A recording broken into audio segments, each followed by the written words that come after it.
आज रावण कहां से आ जाएगा, आज जानकी कहां से मारा चुराई जाएंगी, कहां से हनुमान खोज रहे हैं।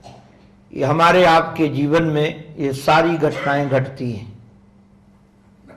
आपके शरीर में सारा का सारा विश्व ब्रह्मांड है और आपके जीवन में, हमारे जीवन में, क्योंकि किसी के भी जीवन में चारों युग का दर्शन नहीं हो सकता जल्दी। अभी हम कलयुग में हैं मानो, तो कलयुग के 4,32,000 वर्ष का कलयुग है और कलयुग का प्रथम चरण चल रहा है अभी। जब विद्वान लोग संकल्प बोलते हैं तो कलयुगे कलि प्रथम चरणे, तो अपने राम तो कलयुग के प्रथम चरण में ही निपट जाने वाले हैं। द्वितीय चरण का भी कलयुग का दर्शन हमको होने वाला नहीं है। तो हम सतयुग कहां से दर्शन करेंगे, त्रेता कहां से दर्शन करेंगे, द्वापर का दर्शन कहां से करेंगे। केवल हम इतिहास सुन लेंगे कि सतयुग में ऐसे हुए। ध्यान दीजिएगा, आपके जीवन में चारों काल आ जाते हैं। प्रातः काल का नाम है, इसको सहज सजग ढंग के होकर सुनिएगा। प्रातः काल का नाम है सतयुग, मध्याह्न काल का नाम है त्रेता और सायंकाल का नाम है द्वापर और रात्रि काल का नाम है कलयुग। ये काल का निर्धारण आपके जीवन में हो गया और आप देखेंगे उन विचारधाराओं को थोड़ा सा सजग होकर के कि प्रातः काल की विचारधाराएं बड़ी शांत रहती हैं। जैसे सतयुग के प्राणियों की चित्त की वृत्ति रहती थी वैसी रहती है। मध्याह्न काल में अलग होती है, संध्या काल में अलग होती है, रात्रि काल में अलग होती है। ऐसे ही जैसे काल का निर्धारण, ऐसे और विचार कीजिए। आज भी दशरथ हैं, आज भी रावण हैं, दशरथ और दशमुख दोनों हैं। अब जरा आप हम सब विचार कर लें कि हम दशमुख हैं कि दशरथ हैं। हो सकता है इन दोनों में से हम कोई ना कोई जरूर होंगे। दशमुख का सीधा साधा अर्थ है जो अपनी 10 इंद्रियों को भोग में लगा कर रखा है, मुख बना दिया है। मुख माने भोग इंद्री, खाने की इंद्री, पाने की इंद्री। तो जिसने अपने 10 इंद्रियों को भोग का साधन बना दिया, भोग का साधन का अभिप्राय 5 ज्ञानेन्द्री, 5 कर्मेंद्री, ये 10 इंद्रिय हैं। 5 जो ज्ञान इंद्रिय हैं उसमें यदि ऊपर से आप चालू करोगे तो आंख, कान, नाक और जीभ, ये आपकी हो गई 4। और 5वीं ज्ञान इंद्रिय आपकी जो है वो त्वग इंद्रिय है। त्वग इंद्रिय माने खाल। ये 5 प्रकार के इंद्रियों से हम 5 प्रकार के भोग भोगते हैं। आंख से रूप का भोग भोगते हैं, कान से शब्द का भोग भोगते हैं, नासिका से गंध का भोग भोगते हैं और जीभ से रस का भोग भोगते हैं। चटपटा है, मीठा है, नमकीन है। और त्वग इंद्री से, अपने खाल की इंद्री से स्पर्श का सुख भोगते हैं, स्पर्श का सुख भोगते हैं। तो 5 क्या हो गई, ये आपकी ज्ञान इंद्रियां। इन इंद्रियों को केवल ज्ञान होता है, ये कर्म नहीं करती हैं, केवल ज्ञान करती हैं। और 5 ही आपके पास में कर्मेंद्रियां हैं। ये कर्मेंद्रियां कौन कौन सी हैं? पहले में तो कर्मेंद्री में आप जीभ को ही रख लो, क्योंकि मैं ऊपर से चालू कर रहा हूं, शरीर में आपके घटा करके। जीभ में 2 इंद्रियां हैं, एक रस लेने की इंद्री है और एक बोलने की भी इंद्री है। तो जो रस लेने की इंद्री है वो ज्ञान इंद्री है और जो बोलने की इंद्री है उस इंद्री का नाम कर्मेंद्री है। क्योंकि अंदर से जो प्रेरणा होती है वो जीव बोल देती है, उसको अपना कोई ज्ञान नहीं है, इसलिए वो कर्मेंद्री है, जो बोलने की क्रिया है। और थोड़ा नीचे उतरोगे तो आपके हाथ आ गए, हाथ भी कर्मेंद्री हैं। जीभ कर्मेंद्री और हाथ भी कर्मेंद्री, आदान प्रदान करने का काम जो अंदर से, इनको ज्ञान नहीं होता है, ये तो काम ही करते हैं। और तृतीय आपकी कर्मेंद्री है आपके पैर। ये चलने का काम करते हैं। 3 इंद्रिय आपकी ये हो गई कर्मेंद्री। 2 इंद्रिय मलमूत्र त्यागने की है, ये भी कर्म इंद्रिय ही है जो मलमूत्र त्यागने की। तो 5 ज्ञानेंद्री, 5 कर्मेंद्री, ये मिलाकर हो गई 10। और 10 इंद्रियों को जो केवल भोग में लगाकर रखा है उसका नाम हो गया 10 मुख। अब दूसरी ओर ध्यान दीजिए, दिए 10 इंद्रिय, मैं इनका दोबारा नाम नहीं दोहराऊंगा, आपको याद में बना रहेगा। ये 10 इंद्रियों को जिसने रथ बना दिया है, और रथ बनाकर, रथ काम क्या करता है? रथ व्यक्ति को ले जाने का काम करता है। 10 इंद्रियों को रथ बनाकर जो परमात्मा की ओर यात्रा कर रहा है उसी का नाम है दशरथ। यह आध्यात्मिक अर्थ है। अब दूसरी ओर और बढ़ जाइए। राम जी हैं ज्ञान के स्वरूप, राम है ज्ञान, सीता है शांति भक्ति, लखनलाल है वैराग्य। भक्ति, ज्ञान और वैराग्य। और रावण है मोह। दूसरी ओर ध्यान दीजिए, मोह 10 मौलि तदभ्रात अहंकार पाकारिहारी। जो रावण है वो महाराज मोह है, और उसका जो भाई है जिसका नाम कुंभकर्ण है उसका नाम अभिमान है, और जो मेघनाद है उसका नाम काम है। रावण मोह और कुंभकर्ण क्या है भाई? बोलते रहना तो हम जानेंगे कि आप सुन रहे हो। अभिमान। और मेघनाद क्या है? काम है। अच्छा ध्यान रखना, वैराग्य 2 प्रकार के होते हैं। इसकी मीमांसा में करूंगा क्योंकि आप अध्यात्म को भी समझ सको। क्योंकि राम लक्ष्मण जानकी ये त्रेता में हुए थे और चले गए, तो केवल हम आपको स्टोरी सुनाएंगे यदि, तो आपको लगेगा तो सही कि हमको कोई पुण्य मिल रहा है कि राम कथा हम सुन रहे हैं, किंतु वह पुण्य आपको मरने के बाद आपको क्या देगा वो अलग की बात है। किंतु जीवन को रसीला कैसे बनाए इसको ध्यान दीजिएगा। तो मोह है 10 मौली। ये मोह भी हमारा 10 जगह ही रहता है। मोह माने मुंह बैचित्ते जो हमको बांध दे।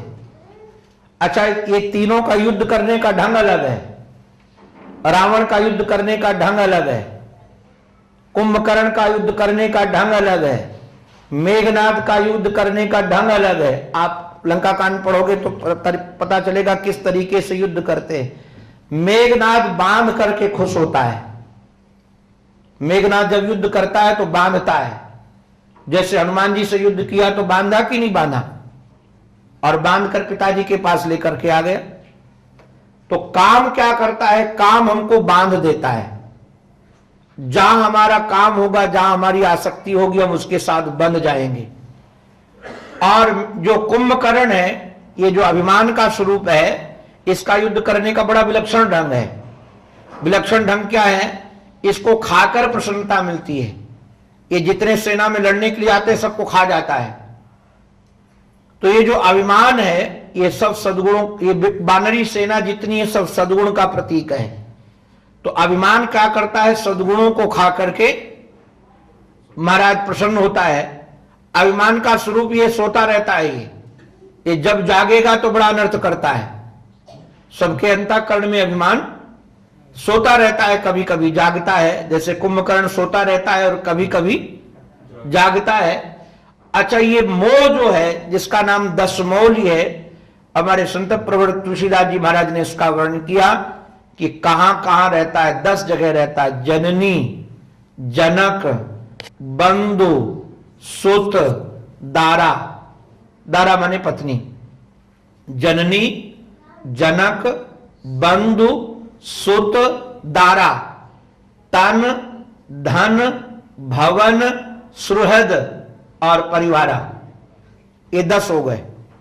हमारा भी जो अटैचमेंट रहता है, राग रहता है, वो कहां रहता है? 10 ही जगह तो रहता है। और ये मोह ही हमारी सीता का अपहरण करता है। सीता, शांति, समानीता अध्यात्म रामायण। सीता क्या है? शांति है, ये भक्ति शांति है, और मोह ही हमारी शांति को भंग करता है और शांति को चुरा लेता है। याद रखिएगा, शांति न युद्ध से मिलेगी न चुराने से मिलेगी, शांति जब भी मिलेगी तब शांति से मिलेगी। और लोग शांति को खोजते अशांति में हैं, जहां उसका वास है ही नहीं। अब ये अध्यात्म का एक स्वरूप आपके सामने मैंने प्रस्तुत किया। आप सब जानते हैं कि वैदेही का अपहरण, शांति सीता का, भक्ति सीता का अपहरण रावण ने किया एक संत का वेश धारण करके, साधु का वेश बना करके, क्योंकि उसको यह विश्वास था कि शांति सीता साधु के रूप में मिलेगी, असाधु के पास ही जाने वाली नहीं है। साधु का वेश बनाकर अपहरण कर लिया, और अपहरण हो जाने के बाद, मैं पूरी कथा सुनाने का समय भी नहीं, संकेत कर रहा हूं आपको, क्योंकि इस रहस्य को समझ सकेंगे तो सुंदरकांड के रहस्य को समझेंगे। वहां से महाराज जब ये पता चला राम जी को, तो महाराज हे खग मृग हे मधुकर श्रेणी तुम देखी सीता मृग नैनी, यात्रा प्रारंभ की। बड़ी विलक्षण राम जी की 3 यात्राएं हैं। राम जी की हम 3 जीवन की यात्राओं को 3 भागों में बांट देते हैं। एक यात्रा उनकी विश्वामित्र जी महाराज के साथ जनकपुर की है, पहली यात्रा। दूसरी यात्रा उनकी अवध से लेकर के चित्रकूट और दंडकारण्य तक की है, एक यात्रा ये हो गई, दूसरी यात्रा। और तीसरी यात्रा सीता के अपहरण के बाद जो उनकी यात्रा हुई है, लंका तक की है। ये 3 यात्राएं जीवन की हैं, और राम जी की तीनों यात्राएं बड़ी महत्वपूर्ण हैं। इतिहास की दृष्टि से जनकपुर का संबंध और अवध का संबंध बहुत अच्छा नहीं था। अगर बहुत अच्छा संबंध होता, इसमें प्रेम होता, सौहार्द होता, तो निश्चित रूप से जानकी के विवाह का निमंत्रण अवध भी भेजा जाता। किंतु आज तक मुझे कहीं पढ़ने को नहीं मिला कि अवध में भी जानकी के स्वयंवर का निमंत्रण भेजा गया था। सब जगह भेजा गया था, किंतु अवध नहीं भेजा गया था। किंतु अवध और जनकपुर में एक सौहार्द का व्यवहार हो, मनुष्य का मनुष्य के प्रति प्रेम हो। तो परमात्मा जब धरा पर उतर कर आता है तो पहली शिक्षा देता है कि मनुष्य का मनुष्य से प्रेम हो, और वह मनुष्य से मनुष्य का प्रेम कराने के लिए जनकपुर की यात्रा है। इसकी ज्यादा व्याख्या करने की जरूरत नहीं है। दूसरी यात्रा जो है बड़ी क्रांतिकारी है। यह क्रांतिकारी यात्रा ऐसी है कि मनुष्य से जब मनुष्य का प्रेम हो गया, मनुष्य का मनुष्य के प्रति सौहार्द हो गया, तब हमारी यात्रा, जो मनुष्य में नीचे कोटि के लोग हैं, जिनकी बुद्धि का विकास नहीं हुआ, कोलभील लोग हैं, अनपढ़ गंवार लोग हैं, जो समाज में उपेक्षित हैं, जिनको समाज ने उपेक्षित कर दिया है, अनपढ़ छोड़कर, गंवार छोड़कर, संस्कारहीन छोड़ करके, आप लोगों की भाषा में क्या एडिकेट बोलते हैं, एडिकेट लोग नहीं जानते थे। जो लोग उठना बैठना बोलना चालना जो लोग नहीं जानते थे मनुष्य, किंतु उनको उठना बैठना बोलना आता नहीं था, किसके साथ क्या व्यवहार करना है। जैसे निषाद को भी पता नहीं था, वो राजा था, किंतु अनपढ़ गंवार लोगों का राजा था, अशिक्षित लोगों का राजा था। आज की भाषा में यदि बोला जाए तो भगवान ने जो जीवन की दूसरी यात्रा की, उस दूसरी यात्रा में पहले तो हम मनुष्य के प्रति मनुष्य का व्यवहार करें, प्रेम करें, फिर दूसरे जब हमारा ये प्रेम का विस्तार हो जाए तो हम जो नीचे लोग हैं उनको भी प्यार करें। और उस प्रणाली में भगवान ने ऐसी क्रांतिकारी काम धारा बहाई है। केवट जैसे व्यक्ति को गले लगा लेते हैं, और वो केवट, आप उसकी भाषा यदि कभी पढ़िएगा, बड़ी विलक्षण है। और राजाधिराज श्री दशरथ जी महाराज का सारे विश्व ब्रह्मांड में नाम था, और उनके पास इतनी बड़ी संपत्ति थी कि स्वर्ग के देवता भी चाहते थे कि अवध का राज मिल जाए। किंतु जब राम जी वहां पहुंचे, एक राजाधिराज एक सामान्य व्यक्ति को पुकार रहे हैं कि भैया नाव लेकर के आओ, किंतु मना कर देता है। मांगी नाव न केवट आना, काहे तुम्हार मर्म में जाना। मैं तुम्हारा मर्म जानता हूं, नहीं आऊंगा। मर्म जानता हूं तुम्हारा, मैं नहीं आऊंगा। किंतु भगवान ने उसको भी गले लगाया कि नहीं लगाया। अब देखिए हमारी मानवता का विकास कैसे हो। हम अपने को बहुत पढ़ा लिखा मान करके और सबको घृणित मानकर अलग होते जाते हैं। हमारी मानवता का विकास कैसा हो, पहले मानव मानव से प्रेम हो और बाद में अनपढ़ गमार लोग जो नासमझ बुद्धि के लोग हैं उनके साथ भी हमारा सौहार्द हो। और इसके बाद की यात्रा बड़ी विलक्षण है। ये जो तृतीय यात्रा है बड़ी विलक्षण है।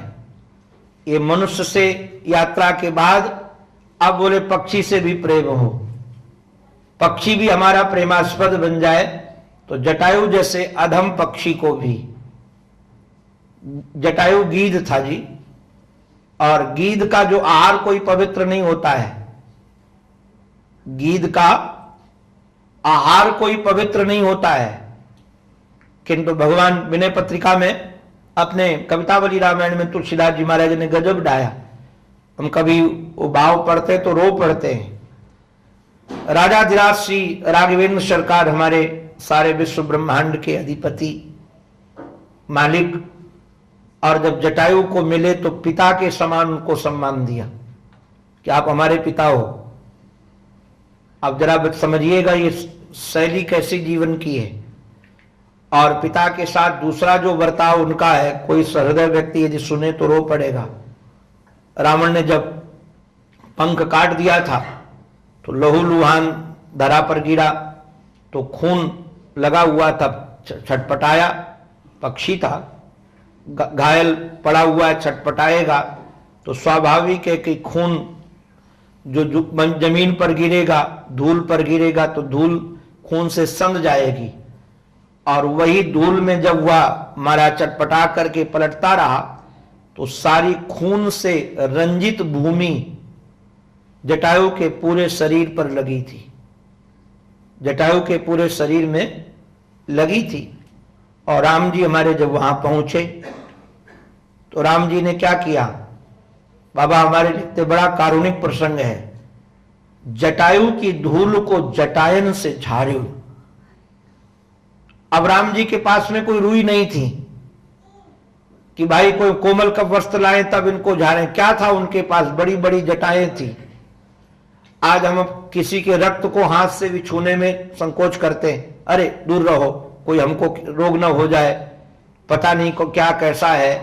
किंतु राम जी ने उस जटायु की धूल को जो रक्त रंजित थी उसको अपने बालों से पोंछा और सारा का सारा उसको ठीक करके उसको सदगति